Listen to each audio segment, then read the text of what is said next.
Hey everyone, Fuseman coming at you, and welcome to our first video in a new series called Deep Dive, where we literally dive deep into the intricacies of virtual reality. In this episode, we're going to be looking at the UI design choices that were made in National Geographic's and Mattel's Wildlife Google Cardboard app. And there will be links in the description for both the iOS and Android version, so you can find those. And just as much as we're reviewing it here, it's important for you guys to check it out and see it for yourselves. What are those design choices that they made? So let's just hop right into it. So the first thing they do is they open you up in portrait mode. You tap this M here to get started, and we're going to be looking at the demo because there's already a lot of design choices that they made in there that we need to look at.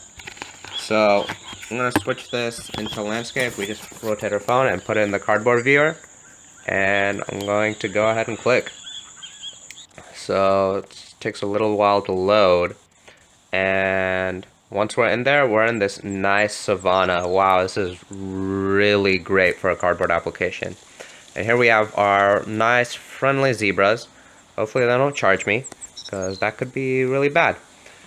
And so right off the bat, they have this nice UI choice that you'll see in quite a few Google Cardboard apps. It's putting your core UI buttons down at the bottom. So in VR, unlike in traditional media, you don't want to really glue the UI to the user's face, because that can get them disoriented really fast. So having them at the bottom like this is a really nice choice, especially in cardboard where you have very limited UI input. Second thing I want to point out is their choice to put the zebras at about 20 to 25 meters away from us, the viewer. And the reason they do that is you get an extremely well-pronounced depth effect on the zebra. And comparing that to the one that's out in the distance, it seems kind of like a flat image as compared to these other zebra.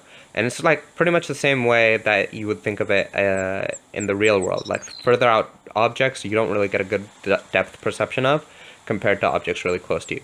So great choice on their part.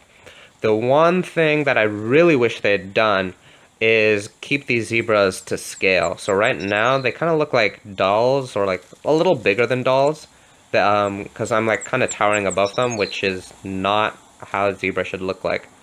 And if they had actually kept these zebras at scale, I think that would have made this whole experience a lot more immersive for the user. So I'm going to go ahead and show off some other UI choices they made. And so this is their model viewer of that zebra. Again, here it still feels a little small. Like this one feels a lot more like a doll than the other ones did. And so as I rotate my head, we can see all aspects of the zebra, which is a really cool effect. So it can be, if you're new to VR, this could be a little disorienting, having something stick to your face. But if you have your VR legs, this is a really decent way to see everything. And if you've been watching our live streams, there will be links to those in the description, so please check those out. This is actually very similar to what we're trying to implement. So if you want to learn how to implement something like this, go check out those live streams. And the other interesting design choice that I want to point out here is where they put the text. So you can see that if you're in VR, you see that the text is actually not under the zebra. It's actually a lot closer. And the reason for this is that you have a very optimal place to put your text at around 2 to 3 meters, and that's where they put their text. It prevents the eye strain on the user by solving this problem called alleviating this problem in the vergence accommodation conflict, which in short is VR doesn't actually simulate the way that we view the real world. There's a problem in the way that we focus on objects in virtual reality. So by putting objects in this like 2 to 3 meter space, you really you alleviate that issue, and it helps with reading text. So I'm going to pop out of here.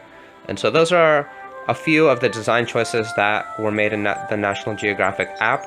They also have like these icons here, which I think are really cool, just having them float in space as opposed to glued to your face.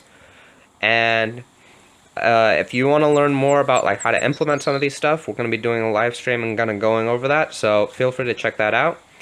And make sure to like and subscribe if you haven't done that already, so that really lets us know if you enjoy this content and want to see more of that, and follow along with us as we help get more VR devs in the world. So without that out of the way, I'm gonna say this has been Fuseman, and I'm signing out, and hope to see you guys in the next deep dive.